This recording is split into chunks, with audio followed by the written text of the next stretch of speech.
Well, good. Good morning, everyone. Thanks for joining today on July 5th.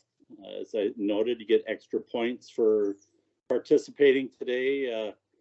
It's interesting how many people said, "Oh, have a great holiday weekend," and that meant really the whole week for them. So I appreciate people taking time to join us and participate.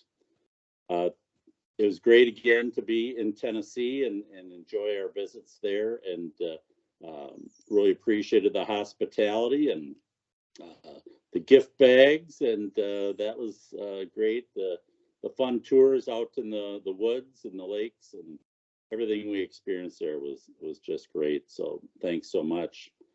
We're coming to the part of the program where communities are really deciding what it is they're going to do as a part of their plan. And I think these next 2 weeks are really essential for understanding all the options for selecting broadband provider partners and selecting the right technologies and the business plan, partnerships with providers, as I noted. So today we have one of the great experts of our time, I would have to say, in community broadband. Not only expert, but really devoted to the community side of getting rural broadband everywhere. And Doug's been on this mission for a long time. He's helped a great number of companies deploy broadband, study the options, form the partnerships. And I generally would have to say, and maybe there's a few exceptions, that if Doug is working with a broadband provider, that's a broadband provider you might want to consider partnering with, because I think people pick Doug as a partner because he knows how to help form these community partnerships. So he's going to talk about feasibility studies today and how to move from kind of collecting the information, much of which you're collecting through your efforts, the survey, looking at the maps, interviewing broadband providers, doing speed tests, to creating these projects. And Doug is really expert at that. He's one of the few people I think that really understands the business and the technology equally well and brings that community spirit to it. So Doug, welcome, and thank you so much. Well, I never quite get over the introduction I get from Bill. So. Are you going to run the slideshow, or do you want me to share my screen? Either way, Reed is prepared to show it. Yeah, whichever you prefer. Yeah, why don't you go ahead and run it, Reed, and I'll just tell you when to change screens. Okay, very good. Yep. So while he's talking, I'm Doug Dawson. I'm very familiar with your part of the world. I live in Asheville, Tennessee. I live in Asheville, North Carolina. My daughter's in a medical internship over in Knoxville. So, I mean, we're back and forth all the time. So I'm very familiar with your part of the state. I've worked with a bunch of both electric co-ops and telephone co-ops in the state for many years. So I'm quite familiar with your part of the world. So, yeah, so let's just jump into the slideshow here and start running to the next slide. So today we're going to cover these areas. I won't read them to you, but mapping, market research. So there's slides on each one of these. So we'll just jump right into the next one. Mapping, if you want to go to the next slide. Yeah, mapping is first off counting how many people are eligible for broadband, and you've probably by now heard about that. I'm going to show you a couple maps here in the next couple slides. Even though the NTIA and the FCC are saying job completed, the maps are still a mess, and your communities need to dig in deep to find out the truth, because there's incredibly likely that there's going to be parts of your county who don't have good broadband, who the maps still say do. And so if we don't get those places figured out for this next round of grant funding, it might be too late. So so not only do you count how many people there are, then we have to count how many people do and don't have broadband. Compared to the public data, the FCC stuff, we always do engineering field analysis where we actually go out and look for the technology. That's where you find a lot of problems. It's like someone will say they have, certain speed DSL, or they'll have cable in the neighborhood. It's like, you don't have cable in the neighborhood. There's no wires here. We kind of know that you don't have that. And so, going out and if you have a technology guy who can go out and look, it helps. And then there's speed tests. Speed tests, are really good if taken in mass. I mean, a couple speed tests don't tell you much, but if you can collect large number of speed tests, they're pretty good at telling you the truth. So, um, and so, you know, the mapping is not done. The mapping's not going to be done until people go to file for grants under the BEAD program, and you're going to have, there's going to be one more chance to challenge. Yeah, there's going to be one more chance to challenge the state coming up during that BEAD process. So we still want to keep on looking at your maps and make sure that they're right. If you go to the next slide, this is a real county, and this is from the recent FCC data. This is now supposedly the fixed data. And so this is this says 477, the header's wrong.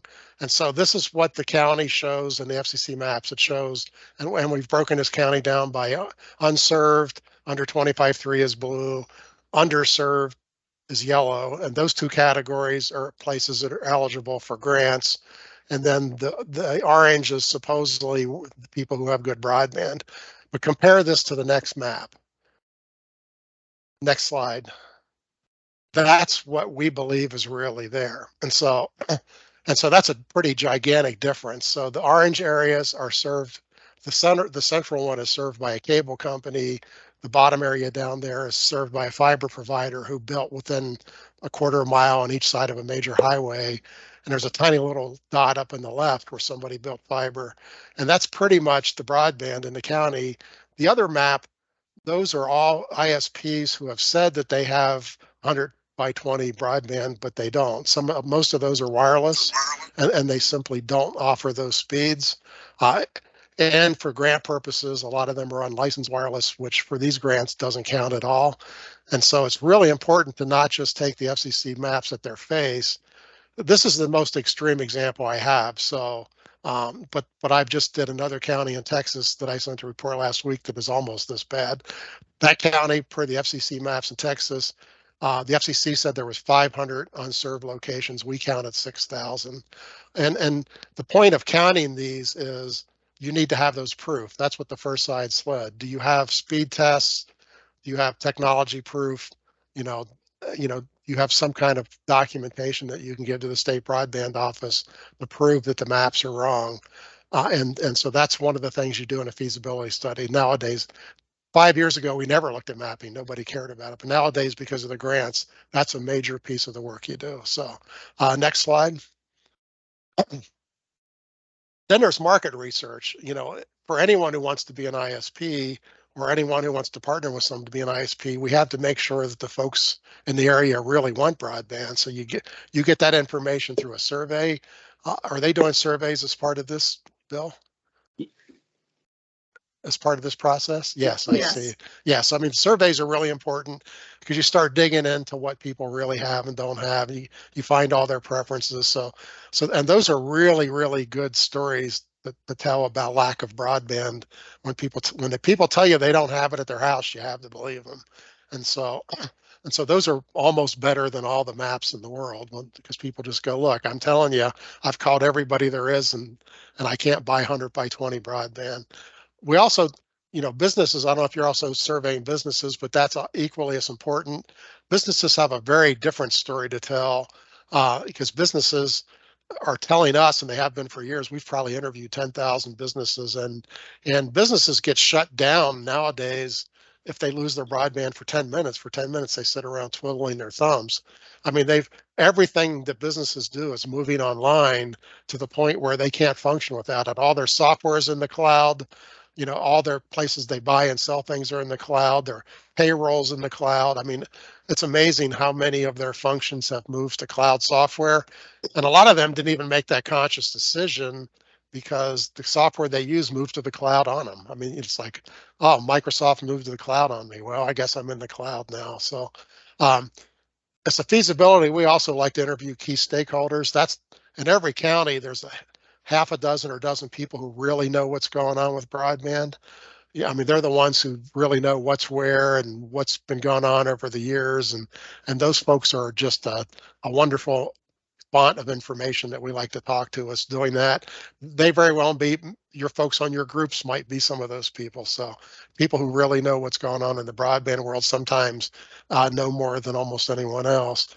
Occasionally in bigger counties, we do focus groups. The residential surveys are usually good enough, but focus groups are normally we just do this with people in the unserved areas, pull them in and really find out the problems they're having. Again, all of these things are done to understand what's going on, but also to provide evidence when you go to file for grants that there's really a need. The whole point is to prove there's a need. The secondary purpose is for whoever's going to serve these folks is to show that there's actually a market for it. You assume that everybody wants broadband. They don't. We have some counties where only 50 or 60% of the people would probably buy it. There's other counties where 90% of the people would buy it. And that's not necessarily based on demographics or incomes or anything. It's just that some parts of the world it's more important to people. I recently worked in a county in Missouri where they literally all the people I interviewed just go, "We don't need broadband here." It's like, well, okay. About half the people in that county really had no interest in it. So it's not universal that folks want it. The counties who want it really want it. I mean, most counties today are at 70, 80, 90% of folks who want it. But again, that's important to know what your county's actually like. So next slide. A gap analysis just goes and looks at all the other facts, the demographics.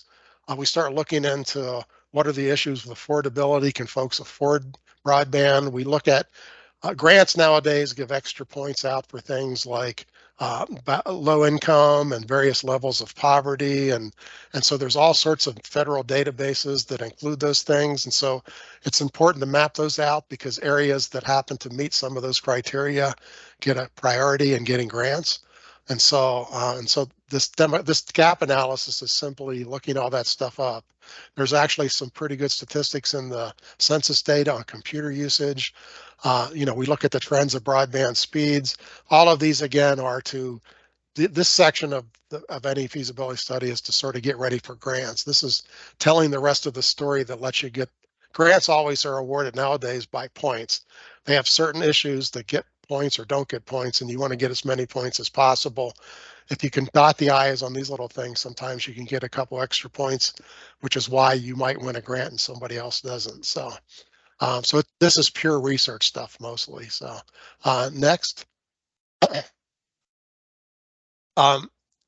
It's also important, all the grants nowadays require affordability. And the question is, how much are people in your county paying?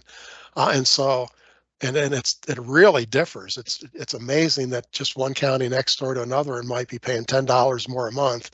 I would hope that you ask that question in your surveys, but you can also just go out and gather all the prices from all the ISPs. What we've been finding lately, which has been very surprising to us, we already know that the big cable companies have gotten to be very expensive.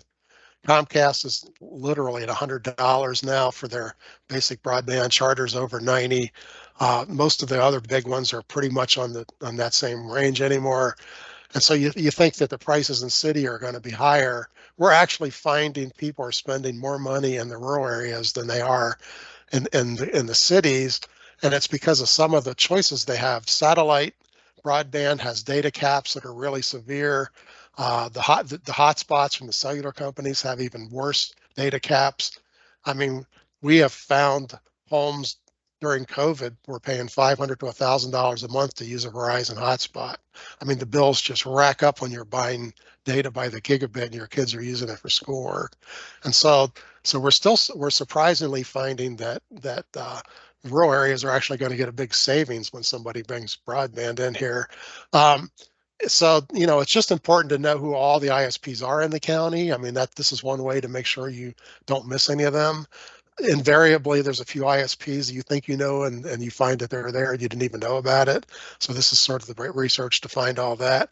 It's always an interesting thing.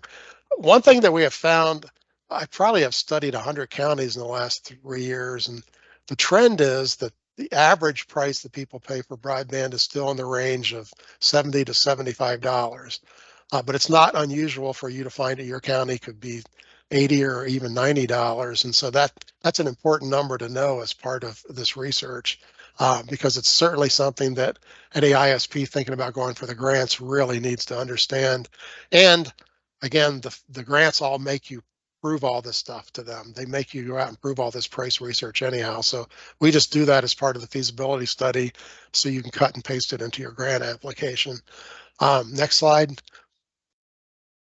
Engineering analysis is that's obviously the big deal in the feasibility study. All the rest of this stuff is sort of getting you ready for the grant, but the big question that everybody needs to know is, once I've mapped out my area of folks who need better broadband, how much is it going to cost to get to them? So I mean, that's what the engineering analysis is all about. So what's the best technology? Even within that technology, let's say you decide that for your part of the world that it's got to be fiber. Certainly, I live in the mountains. A lot of East Tennessee is very heavy trees, not the world's best place for a wireless network, and so. And so once you figure the technologies, and we often study multiple technologies, we might study fixed wireless, study fiber, figure out the cost of each. Within that, you really have to dig deeper. How much of the network has to be buried versus how much has to be put on poles? How good are the poles? Are they old and leaning over and really need to be replaced, or are they in pretty good shape? Is there electric co-op or a local electric company who might work with you to make it easier? And so we dig pretty deep in the engineering analysis to understand the true cost of building. And so, first we simply, go through the technology options. We study each one. There's various levels that different consultants do in doing a feasibility study. We actually design a network. That's the only way we know to come up with the cost. And so we'll say this road needs a 24 fiber, this road needs a 96 fiber, this road needs 144 fiber. And we can do that on a map by seeing how the neighborhoods feed into each other. And that's how you finally figure out what things really cost. And then we also send engineers out to actually look at the poles, decide how much rock is in the dirt if we have to dig, that sort of thing. So that, the goal is to come up with a number that's defendable when you go to file a grant. And then you certainly need this number when you talk about how much grants you need. You certainly need this number when you talk about how much matching funds we have to come up with the grants. The grants are unlikely to pay more than, in most cases, more than 75% of the cost. So it's certainly important that we figure out the best cost.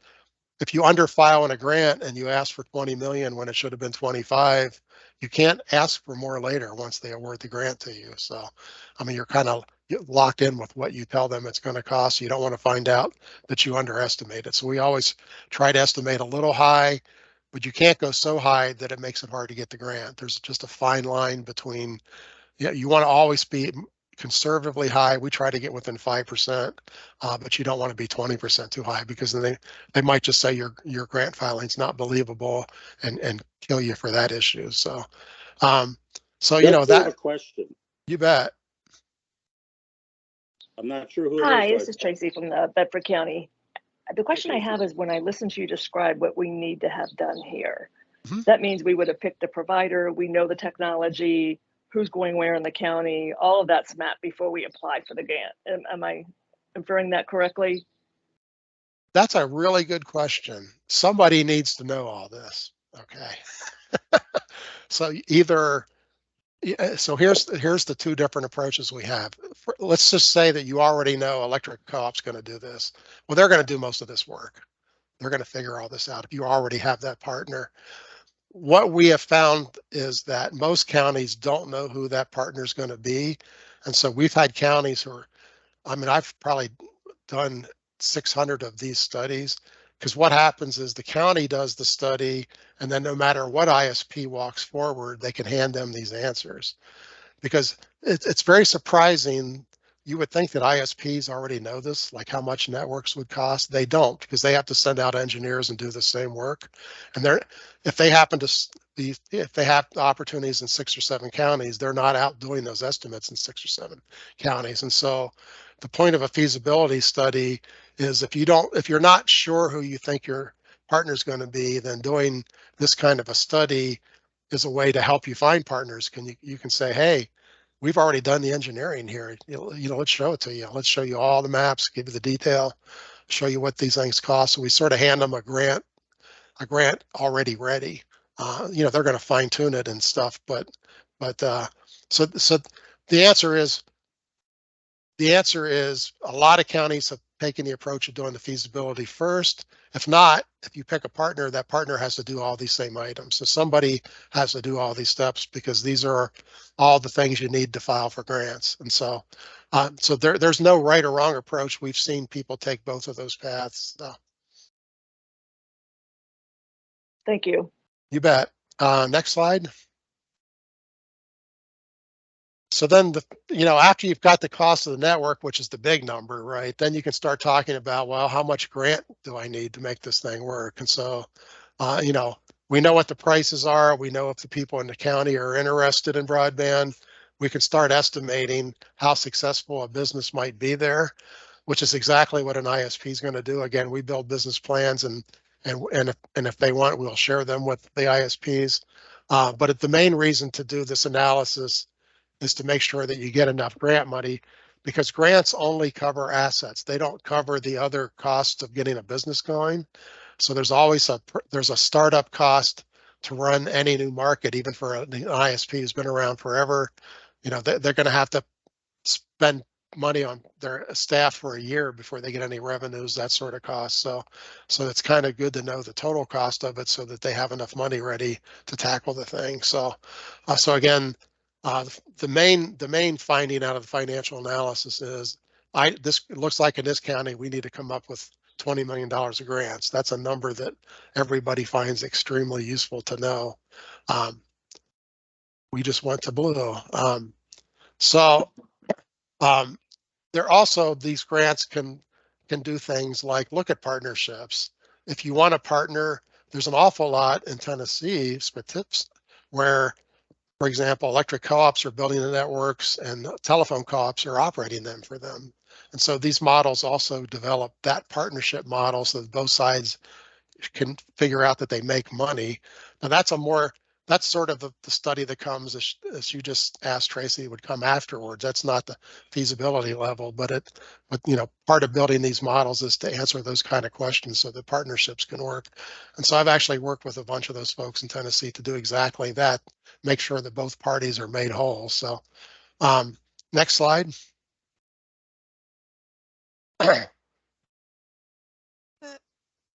Usually in the feasibility study, we just make sure that everybody knows where all the money is that you can get. So there's less and less of it now because a lot of the state grants have sort of run dry. And so we're kind of getting down to the only thing left are federal grants, but there's still a lot of interesting other grants around. For example, there's something like $13 billion available in electric smart grid grants.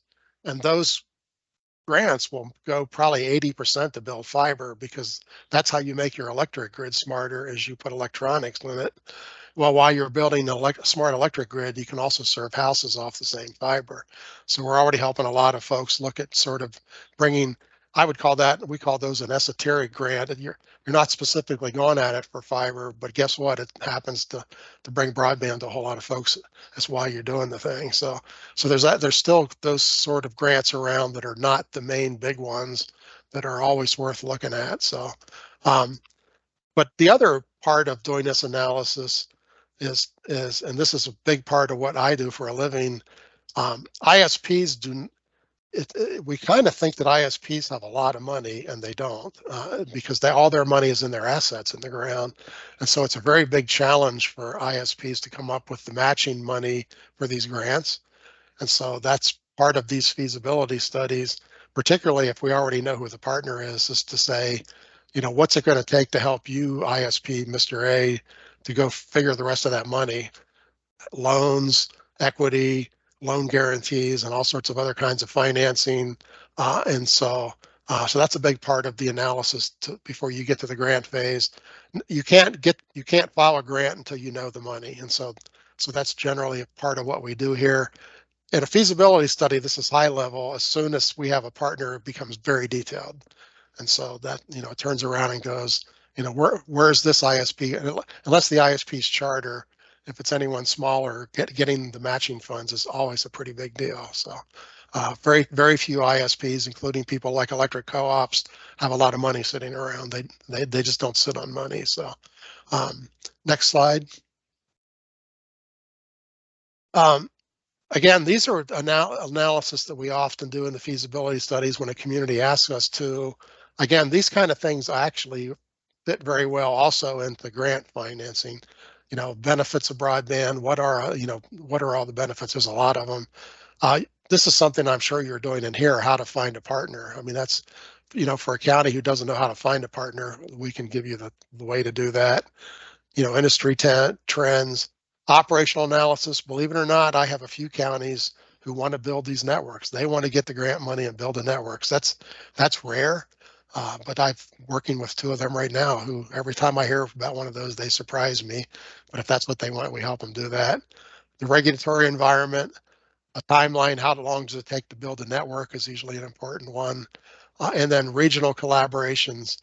An awful lot of counties are working together. I'm working with a collaboration, for example, in Michigan, which is 3 counties trying to solve broadband together all at the same time. They think they'll have a better chance of getting partners if they do it that way. So those are sort of all the piece parts that we often study in feasibility studies. If somebody asks for them, they're not standard, but they're things that people often want to know from us. So is there a next slide? And that's me. So I'm Doug Dawson. I'm ready to take all sorts of questions that you have here. So Doug, can you talk a little bit more about this regional cooperation? And is that just if you've got a bad situation where you can't attract a partner and you get 2 more counties just like it, is that an advantage, or just have more bad area to try and serve? What's your take on that? Well, the way to answer that is to talk about what people do after we give them these feasibility studies. And it's probably the same thing that they're going to do after they finish this program with you. They're going to go out and talk to partners. And so, what you're going to find is, first off, you're going to end up with this map of places that need to be served. And your goal nowadays is to make sure that somebody's going to serve all of it.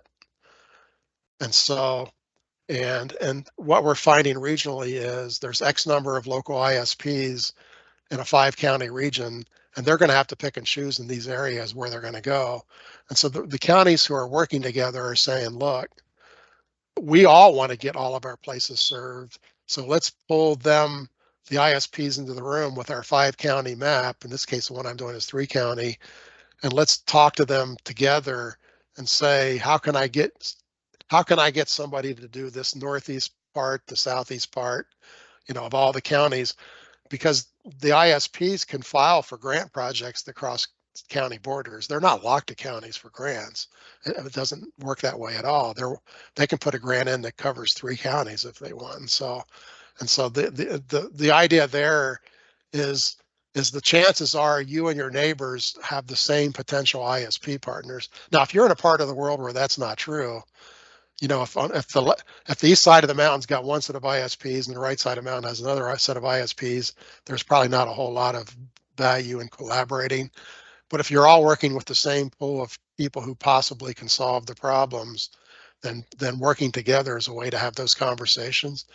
It's always tricky to do a collaboration because if everything doesn't get served, then out of the 3 counties, one of them doesn't do as well as the other 2. But the hope is with BEAD funding that there's enough money to get everybody fixed here. And so that their idea of working together is to make sure that and what we find in most regions is ISPs all know each other, and in most parts of the world they actually work together fairly well. Sometimes they don't, and this is a problem, but getting them talking to each other to make sure that somebody goes after all parts of it is the key thing. The other reason for the collaboration, and where collaborations are really being valuable, there's also, which I didn't talk about, but there's also giant grant money out there today for digital equity, getting computers into homes, getting people trained, getting job training programs going. Those kind of grants actually massively award collaborations. They also massively award larger footprints. And so you're going to have a much better chance of getting those kind of monies if counties go in together. And that doesn't mean you have to end up with one solution that serves all 3 counties. What it means is you pull in your social agencies, your libraries, and different people in each county are going to solve a different part, but you all go together and ask for a regional grant, and which with 6 different people who are going to do the work in different parts of the counties, and that really increases your chance to get that done. These counties, for the other reason for collaboration is simply to tackle some of these issues that I listed in the feasibility study, which is what you're tackling here in your training here. It's easier to tackle those things if you can split the cost among multiple parties than doing it 3 piles separately. If you do it together, it's cheaper. So collaborations are interesting. We've seen them work, and we've also seen collaborations that kind of didn't go anywhere. I mean, it doesn't always work. Like any group that gets together, the people matter. So the collaborations that have a strong leader will get something done. Ones who just meet and never really solve it and never really decide anything won't get anything done. So they work if they work. So. Other questions? It's Tracy again. So when you're talking about esoteric grants, and that's interesting because I think we've been trying to go down that path and explore more opportunities there. We have a heavy kind of trucking and logistic companies there. So thinking of something that's transportation related or something that would help them. So we're putting broadband along their trucking routes. Am I thinking of the right way of like how to go out of the mainstream, but maybe how to pull some other funding in, or health and safety areas of the county that don't actually have access to first responder services or emergency services? Exactly. And that's exactly what I'm working with the county right now, they went out and got public safety grants to go out and build like 7 new towers for the purpose of public safety. But of course, they're also going to put wireless broadband on them at the same time because a tower is a tower, right? But the grants were completely awarded because of, I mean, they have that county, literally half the people in the county couldn't even get a cell signal. And so they were solving that problem because the cell companies are never going to solve it. They don't go, I mean, I know where y'all live. I mean, I live in Asheville. If I drive to Boone, which is about an hour and a half north of here, 1 hour of that drive, there's 0 signal. I mean, it doesn't take very far in this part of the world that have 0 signal, right? And so that's, so that kind of creative solution can get you a long way. And in this case of this county, they're also going to build fiber to connect all the towers. All of a sudden, that's a middle mile route that reaches into all parts of the county. And now not only are they passing a whole lot of folks with that fiber who can be served, but now they're only within a mile or 2 of everybody. And so that was a very creative way to sort of get it. I would say they got it a third of the way done with that grant. So that's not bad. So being creative is absolutely the way to go. I mean, and that's still going to have to be matched at some point with somebody going after a big grant to finish the other 2/3, but you made it way easier on them. So. Good, thanks, Doug. Other questions? Doug, once the communities do a feasibility study, is a path, how do you recommend formal or informal processes for moving to grant phases? Do you encourage like an RFP or an RFI with providers, or just it all just depends on the local county, because if you already know your ISPs well, you just pull them into a room and talk to them. Now, if you don't know them well, or some ISPs just don't like talking to the government, they're like, I'm not going to tell you about my business plans. In that case, you've got to sort of go an RFI or RFP. I like RFIs because they're informal. The only difference between an RFI and RFP, and an RFP, they become under very firm purchasing rules. I now have to rate the responses and give them some kind of weighting and pick winners and losers. And in this kind of negotiation, I'm trying to find partners to talk them into doing something. They're going to spend most of the money and do most of the effort. I'm not really buying anything. So I'm not a real big fan of the RFP. Some counties still take that route because their purchasing folks say it's needed. But, I've had counties who have simply, they already knew the ISP they wanted. They brought them in, they gave them some ARPA money to help them get other grants, and they were done. They go, we know this guy's been here forever. We like him. other people have done the RFI route. I just had a county who went through an RFI and didn't pick anybody. They didn't like any of the responses they got. Now they're really scratching their head what they're going to do in the future. But yeah, so you never know where that leads. If you know your ISPs and their telephone companies, co-ops, local guys who build fiber themselves, they're going to work with you.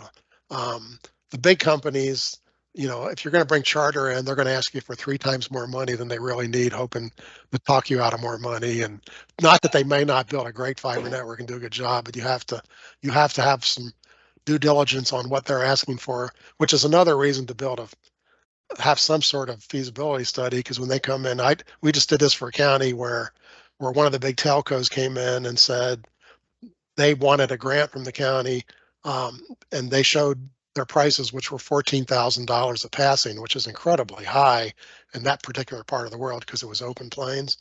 And our feasibility study said it was like $6,000 a passing. So, the county called him on it and basically was not going to give him a grant because of it. So these feasibility studies give you some basis for understanding, the cost of things. But I've had a lot of counties who are getting partners with not giving them any local grants. I mean, you don't have to give people ARPA money to get partners. What we have to do is to simply convince them that they can make this work, convince them that there's a business in my county and that they're not going to come in here and lose money. And that's probably the main purpose of the feasibility study, is to paint a rosy picture for them to show it can succeed. So, and there, it doesn't really matter how I get them to the table as long as I get them to the table. So. We have the communities out interviewing providers kind of individually. Is that a good thing to do before they try and bring them together in a group? Well, first of all, you may never bring them together in a group because interviewing them individually is absolutely a great idea, because now you're going to learn who they are. Some of them are going to tell you everything and some of them will barely tell you anything. And now you know that, right? You're also going to find out who's interested in working with you in these interviews and who's really not.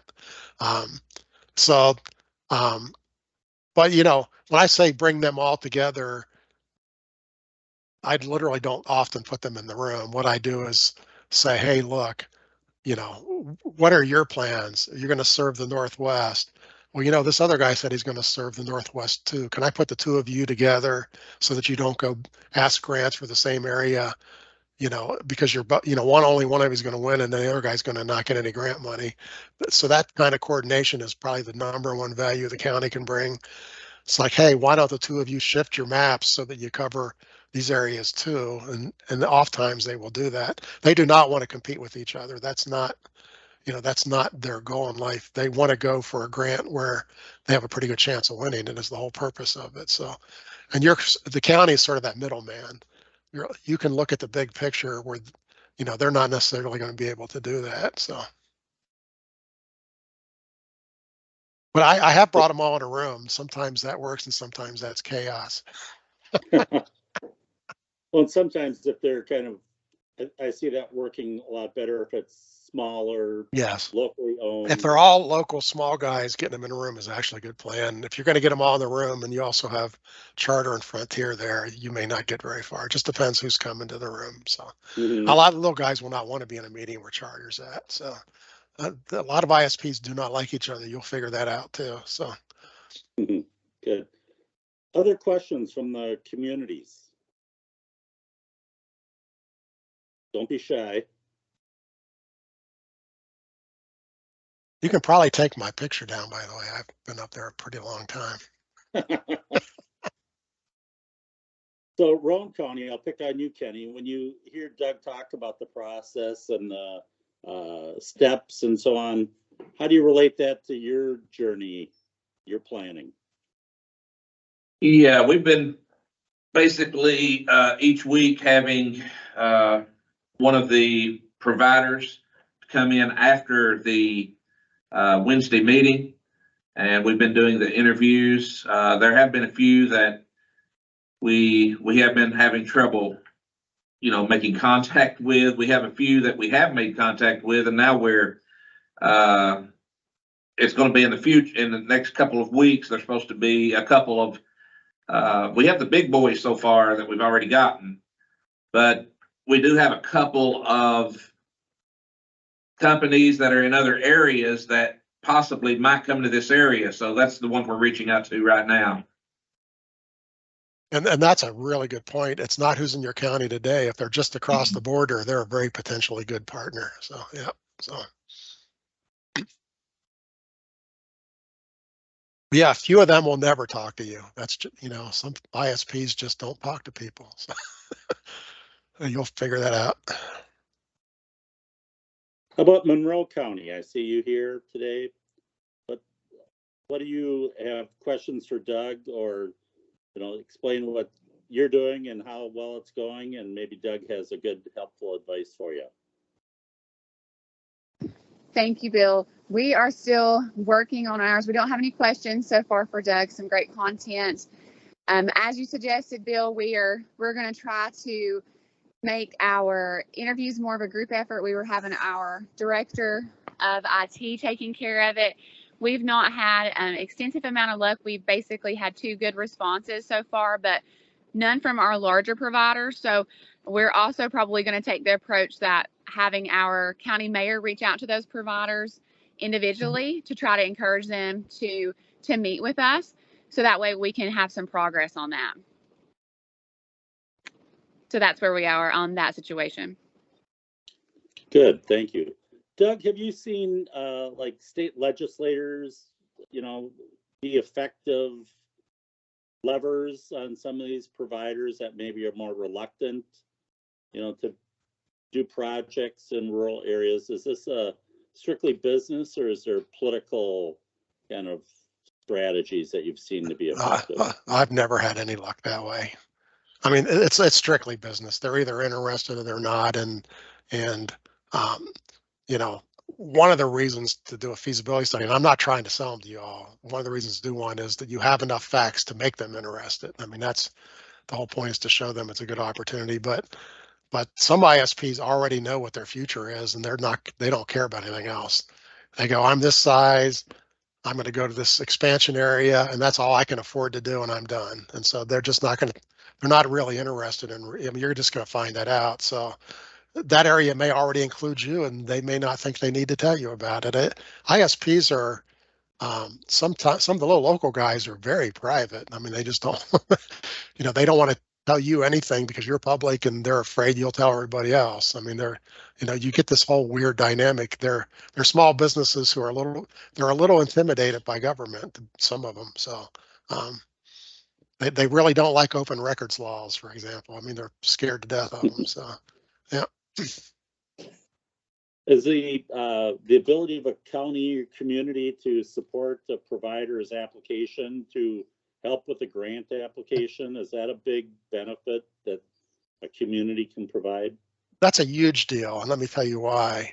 In the B grants, the counties are going to have to pick who they're going to support. You're liable to get 4 people asking to serve some of the same areas, and you do not want to endorse all 4 of them. You want to pick the one you think is the best one, because if you pick all 4 of them, then your endorsement has 0 weight. The state is required to take local support into consideration, and if you support everybody, then there's no consideration. You're just like, I'll just give everybody a letter. So that's one of the reasons to have these interviews. So you need, I know local governments don't like to pick winners, but you need to pick favorites. You need to say, we're supporting this ISP, not this one. And it could be anybody. You could support the littlest guy or the biggest guy. It doesn't matter, but you got to support somebody.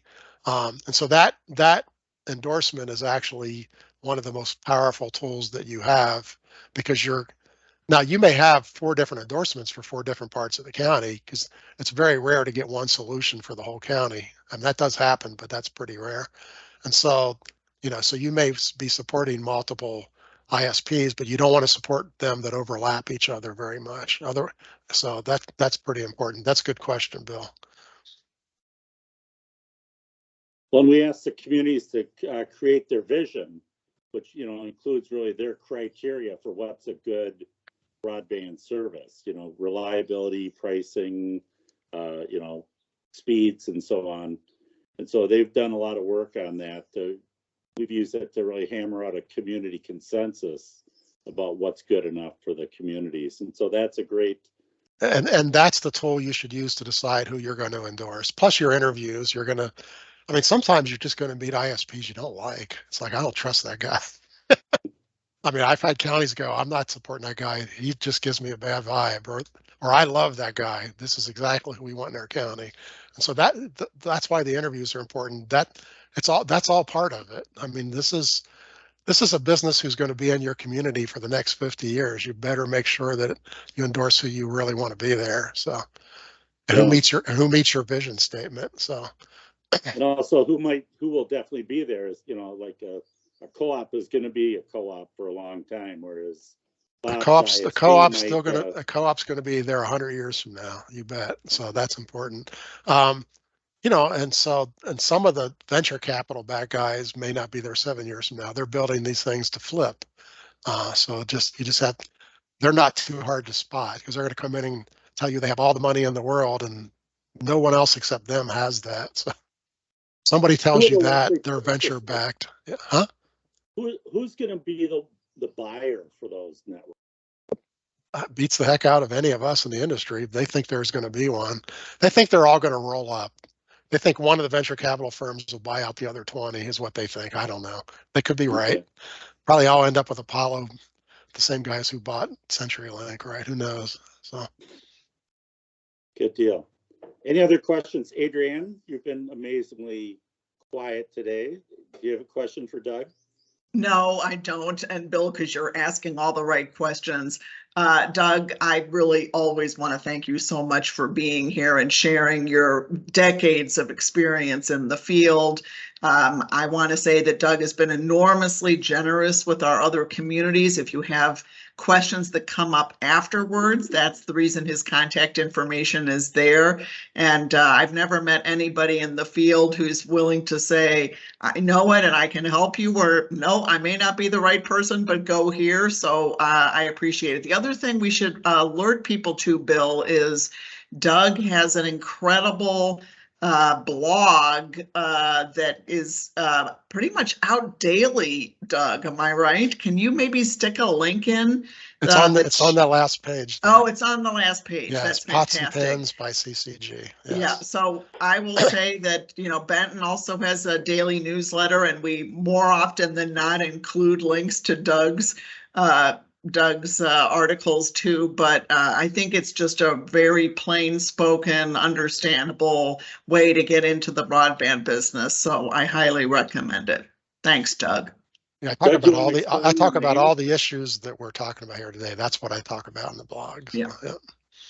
Doug, do you want to explain what Pots and Pans, what that's about? Yeah, I started 10 years ago. Pots, in those days, we were still very much in the telephone business. That's plain old telephone service is Pots. So one of my guys suggested Pots and Pans would be a good name. And Pans is pretty amazing new stuff, isn't it? Pretty amazing new stuff, yeah. So it's kind of outdated now because nobody really cares about voice all that much anymore. So, but you're not going to change the name of your blog. So, yeah.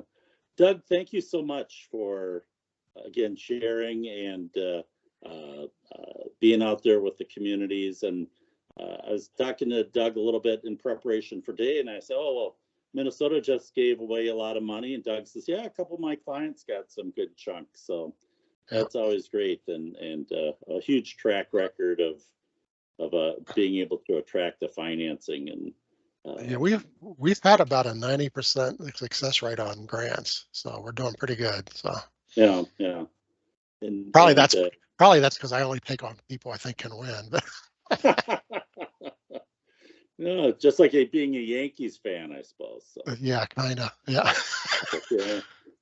Good. All right. Well, good seeing you all as always, Adrienne. Thank you so much. Yeah, Doug. you bet. Thank you, Doug. All right. Thank you, Doug. Bye. Bye. And so Reed's going to send us to our breakout rooms. It's just work as long as you're being productive on your key elements. The survey. I think I haven't seen an update on surveys this week, but I know last week was great to see the progress, and I'm sure Dave will be back in the office and provide an update soon. So keep working on that. Lots of information about provider discussions today that I think can help inform your conversations with them.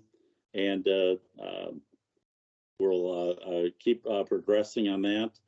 I'll be sending out a little email as we follow up about getting time to schedule our community work sessions.